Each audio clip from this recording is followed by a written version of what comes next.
mon secours est en toi.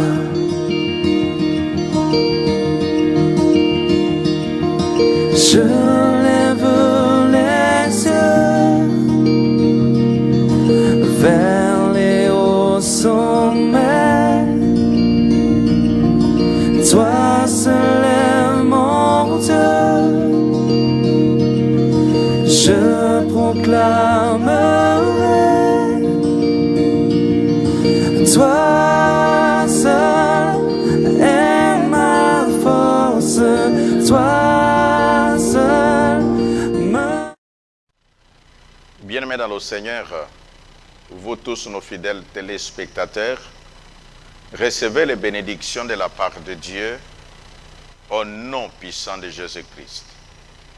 De tout cœur, nous vous disons merci d'être branchés. Vous qui nous suivez live sur Facebook, vous nous suivez là où vous êtes sur YouTube, abonnez-vous. Faites abonner les amis, faites abonner les membres des familles.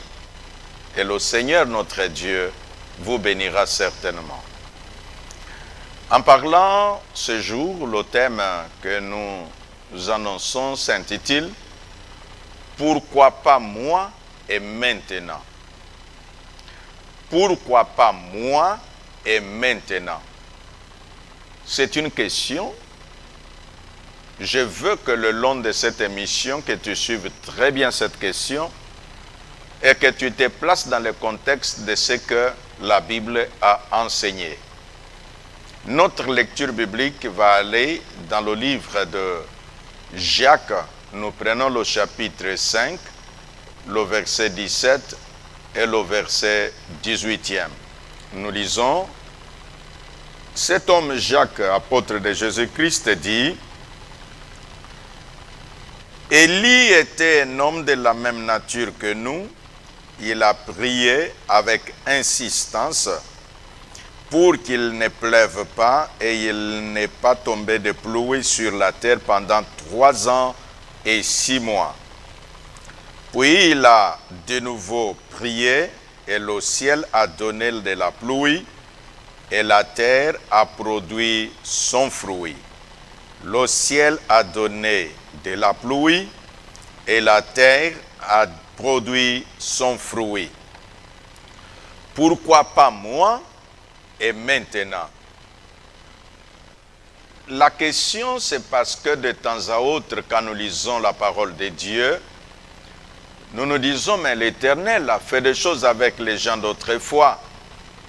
Et nous ne nous plaçons pas dans ce contexte pour dire, Seigneur, si tu as fait avec Élie, pourquoi pas avec moi?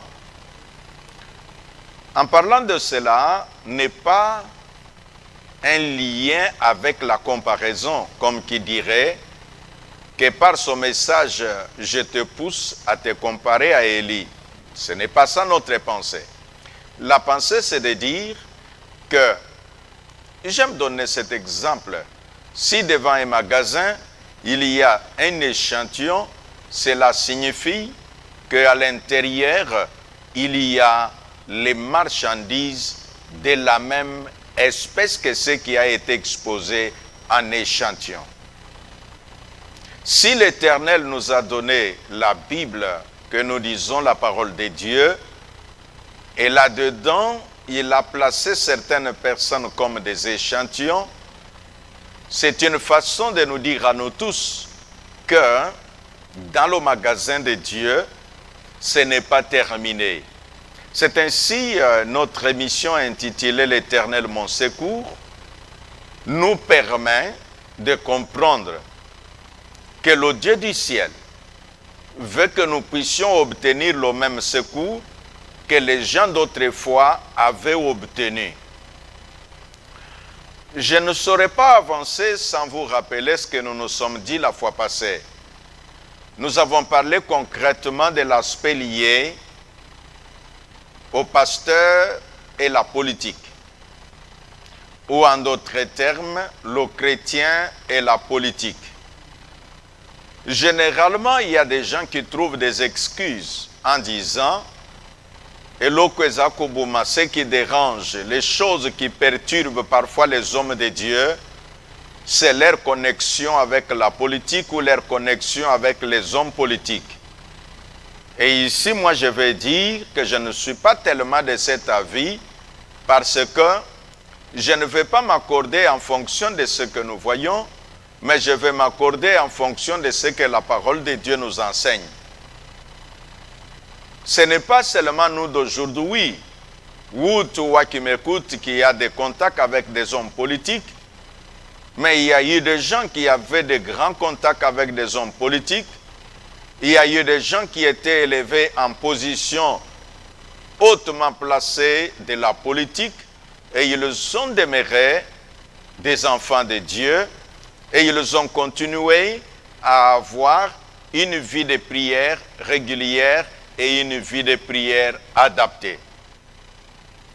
Pourquoi pas moi et maintenant? C'est une question qui peut, si cela est possible avec le concours du Saint-Esprit, nous révolter tous et nous dire, mais autrefois, Élie, la Bible ne l'a pas mis comme un homme d'une nature différente que nous. Ça, c'est la parole de Dieu inspirée du Saint-Esprit qui dit que Élie était un homme de la même nature que nous. En lisant ce passage, Élie, un homme de la même nature que nous. Et en amont, je parlais qu'il y avait des gens qui étaient en contact avec les hommes politiques ou qui étaient élevés en une position politique quelconque. C'est le cas de cet homme Daniel. Daniel est resté chrétien. Le problème que nous avons aujourd'hui, c'est parce que à des moments, nous ne voulons pas prendre des dispositions. Que devenir chrétien, j'ai accepté Jésus-Christ comme Seigneur et Sauveur. Devenir pasteur, évangéliste, prophète ou autre, j'ai reçu un appel de la part du Très-Haut. Et donc, face à ces deux éléments, le premier, j'ai accepté Jésus-Christ pour la vie éternelle. J'ai aussi reçu l'appel de la part de Dieu pour ramener les gens à la vie éternelle et être appelé serviteur du Très-Haut. Face à cela, je dirais quel est le comportement que je puisse adopter chaque fois que je suis devant un défi. Dans la vie, nous aurons toujours des défis, frères et sœurs. Dans la vie, les défis ne manqueront pas. Si ta vie n'a pas de défis, ça veut dire que ta vie n'a pas d'opportunité. Les défis que nous rencontrons dans la vie sont des opportunités que Dieu nous offre pour arriver à des résultats quelconques. Et quand tu comprends que les défis, c'est une opportunité que Dieu me donne, ça te permettra de recourir à lui, Dieu, pour savoir quel comportement je peux avoir chaque fois qu'une opportunité se présente auprès de moi. Que mon Dieu, dans les défis que tu es en train de rencontrer tout ce temps, transforme ces défis-là en opportunités. Et je veux que tu puisses savoir que ces défis que tu es en train de subir, quel que soit ton niveau de responsabilité, que ce soit des responsabilités économiques, des responsabilités familiales, des responsabilités de l'État ou toute autre responsabilité au sein de l'Église, tu te retrouves qu'il y a des défis devant toi. Et moi, je suis là pour te dire que ces défis-là, ce n'est pas pour t'abattre. Ces défis-là, ce sont des opportunités qui sont devant toi pour que tu puisses monter et pour que tu puisses avancer. Puis-je dire, si cela est nécessaire, le cas de cet homme David. David s'élève et il trouve qu'il y a un homme qui a jeté le défi devant Israël. Et David s'est retrouvé que ça c'est une opportunité pour la manifestation de la gloire de Dieu. Est-ce que l'Éternel fasse en sorte que la situation que tu rencontres, que tu affrontes, soit une possibilité pour notre Dieu de pouvoir t'équiper afin qu'une opportunité s'ouvre, afin qu'une porte se dégage devant toi. Alléluia. que l'Éternel Dieu rende ce défi une occasion d'aller de l'avant. Que l'Éternel Dieu fasse que ce défi que tu rencontres devant toi puisse te permettre d'accélérer. Tu as toujours demandé que mes bénédictions viennent avec une telle lenteur. Mais laisse que les défis que tu as devant toi qui t'empêchent d'arriver à la bénédiction soient utilisés comme des opportunités pour rapprocher rapidement toutes ces promesses et toutes ces bénédictions dont tu as tant besoin. Et dans cette pensée, pourquoi pas moi et maintenant, nous allons dire trois choses importantes. Les trois choses sont les suivantes. La première, c'est la place de la prière. Quand nous prenons la vie de cet homme appelé Élie, parce que c'est de lui dont il est question comme un échantillon que Jacques, le frère de Jésus-Christ, nous présente en disant qu'Élie était un homme de la même nature que nous. La vie de prière d'Élie est manifestée dans différentes séquences. Vous verrez que de temps en temps, Élie recourt à la prière. Quand il arrive devant Akab, c'est tout presque à l'introduction de son ministère, parce que c'est de là que nous le reconnaissons comme ce prophète qui rencontre les hommes politiques. Il dit à Akab, l'Éternel dont je suis le serviteur, l'Éternel Dieu devant qui je me tiens, se tenir ici devant Dieu, en tout cas, ne peut faire référence qu'à sa vie de prière. Parce que la prière, c'est une ligne directe que l'homme ouvre devant l'Éternel. La prière, c'est le canal par lequel l'homme va tout droit vers Dieu. Non pas avec ses pieds, mais par contre avec son esprit. Parce que la prière a une grande part dans le domaine de l'esprit que dans le domaine corporel. Bien que dans le domaine corporel, tu peux te mettre à genoux, c'est une position. Tu peux t'abstenir de manger, c'est aussi l'exercice corporel. Mais si tu te mets à genoux, si tu t'abstiens de manger et toute autre chose que nous faisons pendant la période des jeûnes, et que ton esprit ne s'était pas mobilisé pour la rencontre avec Dieu, c'est là que les gens parfois disent que j'ai jeûné, il n'y a pas eu de réponse. Parce que nous n'avons pas préparé notre état d'esprit de manière à ce que notre petit esprit humain puisse rencontrer le grand esprit qui est l'esprit de l'Éternel. La prière. La prière est un élément fondamental, un élément capital qui permet à chacun de nous d'entrer en contact avec la divinité. La prière. La prière, c'est cet élément de connexion qui permet que l'humain se connecte au spirituel. L'humain se connecte à la divinité. L'humain se connecte à l'être suprême. La prière. La prière, c'est ce travail que des gens comme Daniel avaient compris. Que lorsqu'on pouvait tout défendre, on pouvait tout interdire, mais Daniel se disait que l'homme m'interdise, mais que moi je ne m'interdise pas. Il y a des moments que toi tu n'as pas le temps de prier, non pas parce que l'homme t'a interdit, parce que toi-même tu t'es interdit. Comment cela? Le temps que tu peux t'évacuer à la prière, tu préfères rester là en train de chatter sur Facebook. Tu préfères en train de consulter tous les médias en ligne. Et au finish, tu n'as pas la concentration nécessaire pour vaquer à la prière. Et Daniel avait compris. C'est ainsi la Bible déclare. Quand Daniel a entendu le décret royal, la Bible dit que Daniel est allé, il a ouvert la fenêtre qui regardait vers Jérusalem. Frères et sœurs, je disais que la prière, c'est une ligne directe pour ceux qui utilisent les téléphones, pour ceux qui parlent avec les grandes autorités, ils savent qu'il y a le téléphone que les gens appellent la ligne rouge. Donc la prière c'est le canal qui te permet que tu puisses appuyer sur la ligne rouge, que tu puisses former le numéro lié à la ligne rouge de Dieu. Donc, que personne ne t'interdise, c'est normal, mais que toi tu t'interdises toi-même, c'est anormal. Pourquoi pas moi et maintenant? Je veux que cette analyse permet à cet homme, à cette femme qui m'écoute, de se révolter, de se dire, mais Élie était un homme comme moi, de la même nature que moi. Quelle est la différence? La Bible dit que quand Élie se mettait à prier, c'est avec insistance. Mais toi, quand tu pries, ce sont des nouvelles en bref, comme j'aime les appeler.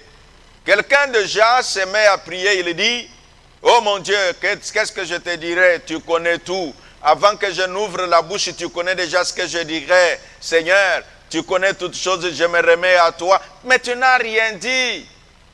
Peut-être tu te dis en toi-même que j'ai mis Dieu à sa place. Tu ne l'as pas mis à sa place. Tu as seulement favorisé ta faiblesse. Tu as seulement favorisé ton temps que tu ne veux pas donner à Dieu. Ton temps que tu ne veux pas passer avec Dieu. Et c'est ce que tu as fait. Et toi tu dis, non, non, c'est parce que je fais confiance que Dieu connaît tout. Non, Dieu veut que tu lui dises même ce qu'il connaît là. Dieu veut que tu lui dises ce que tu veux. La prière d'Élie, Élie était un homme de prière avec insistance.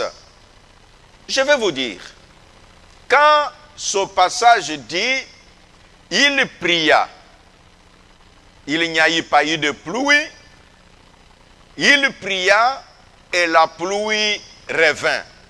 Je vais aller avec vous sur la partie de la prière pour que la pluie revienne.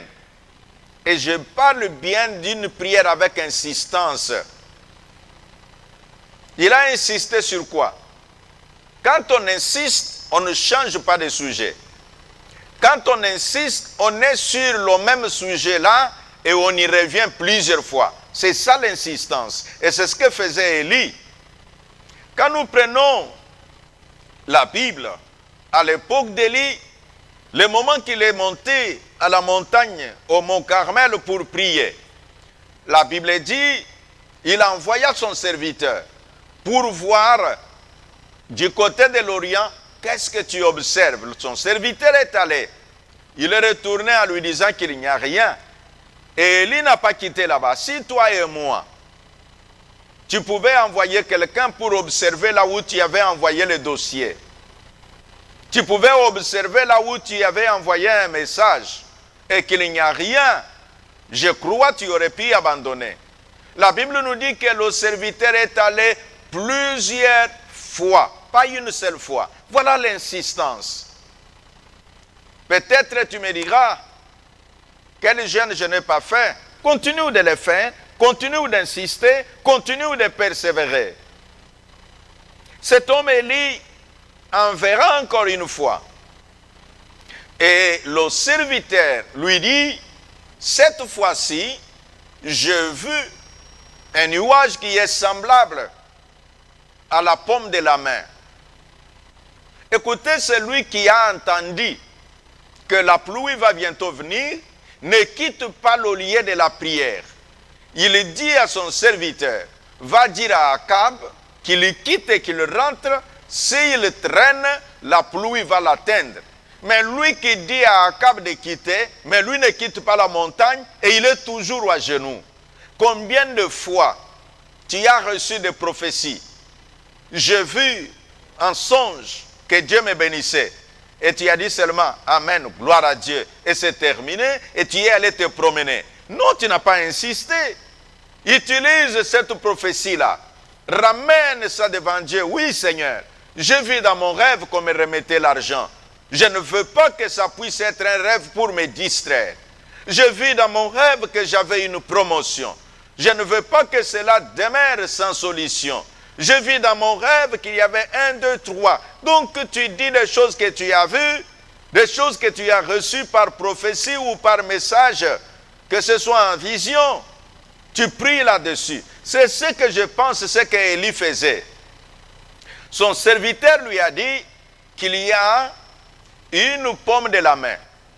Et lui dit au serviteur, va dire à Akab que j'ai entendu le bruit de la pluie qu'il quitte. Où est-ce qu'il a entendu ce bruit-là? C'est déjà dans son esprit. C'est par la communication spirituelle qu'il a entendu qu'il y a un bruit qui annonce la pluie. Le bruit qui annonce la pluie, c'est l'ensemble de tous ces messages prophétiques que nous possédons. C'est l'ensemble de toutes ces promesses que nous avons reçues. Ces promesses peuvent être issues d'un homme qui t'a promis qu'il te donnera l'argent, tu es parti dormir. Maintenant que tu écoutes la parole, ne dors plus. Utilise la promesse de cet homme-là.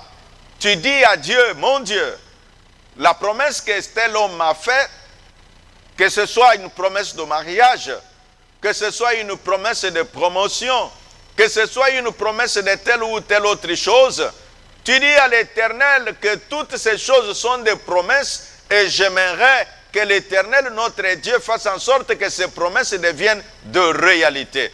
Pourquoi pas moi et maintenant? Ça veut dire, prie avec insistance. Ça veut dire, n'abandonne pas quand tu as la promesse. Ça veut dire, prie jusqu'à ce que la promesse vienne. C'est la première chose que nous avons pu remarquer dans la vie de cet homme, Élie. La deuxième chose, c'est le problème de la parole. En parlant de la question liée à la parole, nous y sommes à 2 degrés. Quand il a parlé autrefois, parce qu'on nous dit, Élie était un homme de la même nature que nous, il pria et il n'y eut de pluie, il pria et la pluie arriva. Quand il est allé parler à cet homme, Akab, il dit qu'il n'y aura pas de pluie, sinon à ma parole. Mais la parole qu'il prononçait là, quelque part, quand il veut prier, il dit, Seigneur, réponds-moi devant le prophète de Baal. Il dit, réponds-moi, que l'on sache que la parole de Dieu dans ma bouche est une vérité, que l'on sache que je suis ton serviteur. Or, on ne devient pas serviteur de Dieu par nous-mêmes, nous devenons serviteurs de Dieu par l'appel. Et l'appel, nous l'entendons comment? C'est l'issue de la parole de Dieu. Aujourd'hui, les chrétiens que nous sommes, nous ne lisons pas la parole, nous ne méditons pas la parole, nous n'étudions pas la parole. Et cela fait de nous comme des chrétiens sans vitamines, comme des chrétiens qui ne mangent pas, comme des chrétiens qui ne sont pas en mesure de pouvoir résister ou avoir, dans le langage scientifique ou le langage de la santé, avoir des anticorps spirituels, si je peux dire ça, qui permettent aux chrétiens de résister quand la maladie veut frapper l'homme. Aujourd'hui, lorsqu'on parle par exemple des choses comme coronavirus, on dit bien, quand la maladie atteint, une des choses que la maladie fait, c'est la destruction des anticorps. Mais quand il y a les anticorps qui peuvent résister à la maladie, tu tiendras. De la même manière sur le plan spirituel. Quand il y a les anticorps spirituels, quand il y a les éléments spirituels, et ces éléments ne peuvent provenir que de la parole de Dieu. N'est-il pas écrit dans le livre d'Ésaïe que mes pensées ne sont pas vos pensées? Autant mes pensées sont au-dessus et vos pensées sont en dessous. Autant la parole de Dieu est au-dessus. Pour dire quoi? Ayons la pensée de Dieu. Et la pensée de Dieu ne peut provenir que de la parole de Dieu. N'est-il pas écrit que l'Éternel Dieu est derrière sa parole? Donc si tu aimes la parole, Dieu sera derrière. Aie ça dans ta pensée. Crois fermement en cela. Oh, que Dieu bénisse celui qui me suit en ce moment. Surtout autour de la parole. L'apôtre Paul avait même loué les chrétiens de Béret en disant que tout ce qu'ils écoutaient, ils analysaient, ils étaient ancrés dans les Écritures. Aujourd'hui, Si l'on soumet le peuple de Dieu à l'enseignement de la parole, vous trouverez que les gens disent, cela est en train de nous endormir, mais nous voulons un peu de choses chaud, des choses du genre, reçois les miracles. Non, ma soeur, on t'a déjà dit, reçois les miracles, sois béni, mais c'est toi là, tu te plains toujours que ma situation ne change pas. Voilà pourquoi il faut aimer la parole, chercher la parole, manger la parole, savourer la parole. Dieu veut que chacun de nous aime sa parole. Parce que la Bible déclare, tout passera, mais la parole ne passera jamais. D'autant plus que tu sais que Dieu est derrière sa parole. Tu comprendras que si, c'est comme si quelqu'un te dit, voilà l'enfant là, son père est derrière l'enfant là. Mais si tu as l'enfant, automatiquement tu sais que papa sera derrière cet enfant. Donc si tu as la parole, tu dois être conscient qu'effectivement le propriétaire de la parole est derrière. Quelle est cette parole? C'est tout ce qui est dit dans la Bible que tu as là, c'est la parole de Dieu. Les promesses que tu as là, ce sont les promesses faites par Dieu. Qu'est-ce qui est dit dans le livre d'Hébreux chapitre 11? Il est écrit que c'est par la foi que nous croyons que tout ce qui existe, existe par la parole. De façon que ce qui est visible n'est pas fait de ce qui est visible, mais c'est fait de ce qui est invisible. Donc la parole de Dieu, on ne la voit pas. Mais ce que Dieu nous demande, c'est de croire que quand sa parole sort, ça va exécuter sa volonté. Quand la parole, comme ce que tu entends maintenant, que tu es en train de me suivre sur Facebook, que tu es en train de me suivre sur YouTube, en ce moment que tu me suis à la télévision, sache que derrière cette parole, Dieu est là. Peut-être tu te demanderas, évêque, donc tu veux dire, quand tu parles là, Dieu est derrière les paroles. Oui, c'est ce que Dieu a promis. Et moi, je te dis que c'est vrai, je crois, c'est pourquoi je te parle. Si je ne croyais pas, je n'allais pas te parler. Laisse que la grâce de Dieu, l'onction du Saint-Esprit, la puissante main de l'Éternel descende sur toi, descende dans ta situation. Je dis pourquoi pas moi et maintenant. Maintenant, je te dis, pourquoi pas toi et maintenant. Maintenant même que tu me suis. Ah, que Dieu fasse ce qu'il a fait pour cette femme qui m'a écouté. Je prêchais la parole de Dieu. Mais elle suivait à la télévision depuis Atlanta. Et quand je posais la question, j'ai dit, celui qui veut mettre cette parole en pratique. Et j'ai dirigé un service d'offrande. Cette femme a mis sur Cash App, sur le Cash App de l'église. Frère, elle nous a témoigné que juste après cela, c'était un dimanche, et le lundi, on lui annonce que ton dossier qui a traîné des années là, le dossier est libéré. Je vais dire à quelqu'un, Dieu agit encore. Pas plus longtemps que hier, encore dans le service d'offrande, je dis à l'église, écoutez ce que Dieu est capable de faire. Donnez l'offrande pour la mission. Pendant que je parlais, une femme avait un dossier et ses pensées sont allées dans une somme d'argent qu'elle avait à la maison. Et pendant qu'elle a sorti cette somme d'argent, et l'Éternel Dieu a agi. Un jour après, un dossier qui était bloqué s'est décanté. Je vais dire à celui qui m'entend que le Dieu d'Israël, le Créateur des cieux et de la terre, il est derrière sa parole. Aimons la parole. Acceptons la parole. Croyons à la parole. Écoutons la parole. Dans ton téléphone, tu as plus de chants que tu as les prédications. Non, c'est le moment de changer. C'est le moment de faire en sorte que tu deviennes un chrétien équilibré.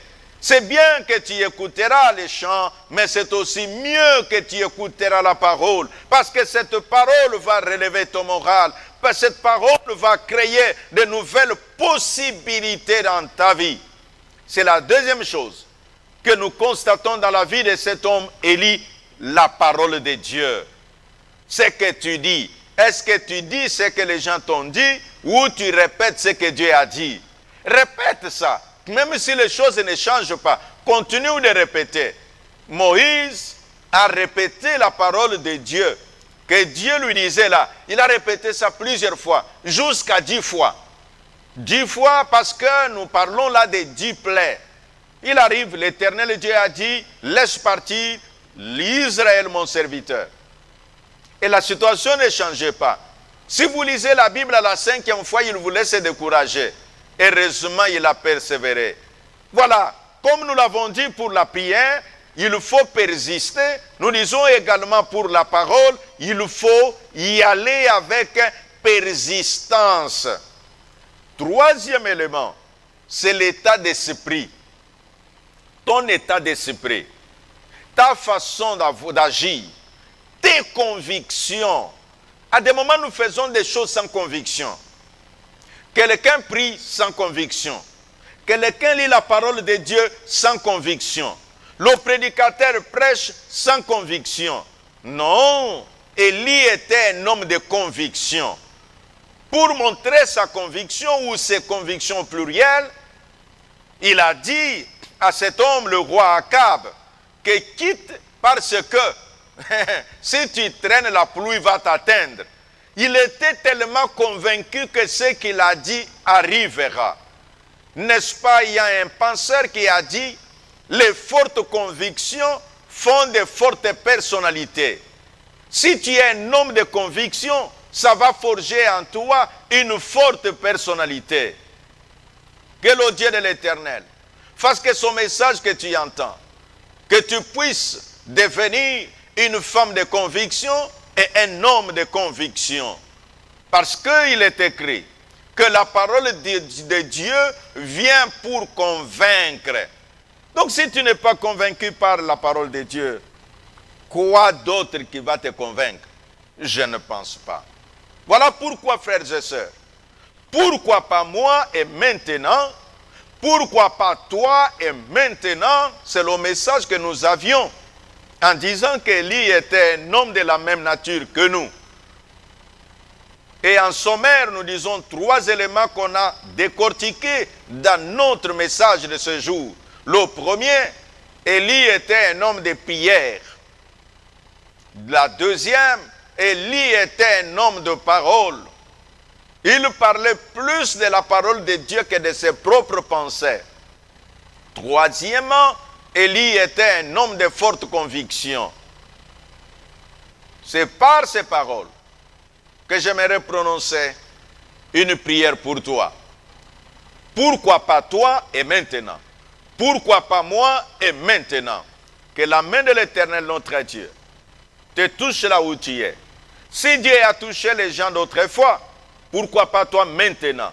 Si Dieu a touché les malades d'autrefois, pourquoi pas toi maintenant? Si Dieu a donné l'argent aux gens d'autrefois, pourquoi pas toi et maintenant? Si Dieu a élevé les gens d'autrefois, pourquoi pas toi et maintenant? Je proclame et je déclare qu'au nom puissant de Jésus, que pendant que tu écoutes ce message, que ceci soit maintenant ton tour. C'est vrai que dans la vie, comme disent certaines personnes, Moukili tour à tour, et moi je dis ce jour, c'est ton tour. Cette fois-ci, c'est ton tour. Maintenant, c'est ton tour. Que la gloire de Dieu descende. Si tu étais malade, j'ordonne à la maladie de te quitter. Maintenant, au nom puissant de Jésus-Christ, je proclame et je déclare que le blocage que tu y avais, autant qu'il y a eu des personnes qui ont vu le blocage être ôté, que le blocage sur ton chemin soit ôté au nom de Jésus. Saint-Esprit de Dieu, je t'invoque pour que ta bénédiction soit sur ma soeur, sur mon frère, pour que ta grâce soit sur mon frère et ma soeur. Au nom puissant de Jésus, je dis cette fois-ci, pourquoi pas toi et maintenant, reçois cette bénédiction au nom puissant de Jésus-Christ. C'est la prière que j'ai faite, c'est votre humble serviteur, évêque Ejiba Yamapia Évariste. À la prochaine. Soyez bénis. Mon secours est en toi.